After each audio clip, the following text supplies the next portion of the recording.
एते अलज्जिया सरकार अकर्मण्य सरकार प्रथम कथा तो किछि दिन तले भारतीय जनता पार्टीर जणे केंद्रीय नेता आसिकी ओडिशा रे कहिले भारत पर्यंत बा तुम रंगमरा नाम परिवर्तन सरकार जति अपॉइंटमेंट लेटर बांटी सेवा भारतीय जनता पार्टीर ट्रेनिंग कैंप रे ओडिशा को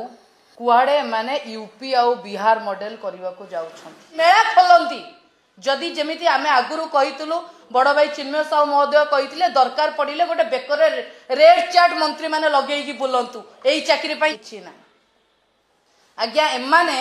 ना छात्र संसद निर्वाचन करि परिबे ना एमाने परीक्षा करि परिबे ना पिलांकर नियुक्ति करि परिबे एते टंका एई प्रश्न पत्र पे एते टंका एते अलज्जिया सरकार अकर्मण्य सरकार 10म श्रेणी परीक्षा करूछंती 100 मार्क परीक्षा रे 94 मार्क रो प्रश्न आसुछि मोहन बाबू कहि दियंतु नले बिजू युव एवं बिजू छात्र जनता दल नवीन बाबू नेतृत्व रे राज रास्ता रे पुणी ओल्लैबे शांति एवं श्रृंखला एवं अहिंसा रे विश्वास करंती बोली आमे वर्तमान सुधा सरकार को सुजोग दउछु 17 मास रे केवल बाली चोरी निशा एवं जुआड़ी ओडिशा परिवर्तन की ओडिशा भारत वर्ष रे पेपर लीक कैपिटल होबा को जाउछि जो ओडिशा को दिन थिला नवीन बाबू को सरकार समय स्पोर्ट्स कैपिटल टेम्पल अप करूचंदी पुनी पैसा खर्च करिकी एग्जामिनेशन सेंटर रे पहुंचला परे जेतोळे परीक्षा कैंसल होउची तांको मानसिक स्थिति कोन होतिबो भारतीय जनता पार्टी नेता मंत्री को घरे बहुत पैसा थाई पारे किंतु ओडिशा रे जो बापा मां माने पिल्लांको भुवनेश्वर रे पाठ पढौचंदी बळ करा जिवो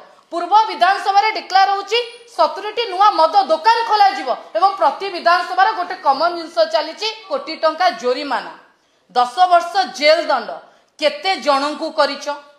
ए ओडिशा रे सरकार एही भली भाबरे चलीची देखिचन जो माने केबे डाक्टरी पाठ पढी नथिबे से माने कहबे मु ऑपरेशन करिवि वर्ष रे पेपर लीक हेतला ए 24 वर्ष रे जदी पेपर लीक हेइतांता तम सरकार जो चलीची जेति की ऑफिसर जेति की थि पई किए दायित्व नब ए सरकार उत्तर दायित्व नब नहीं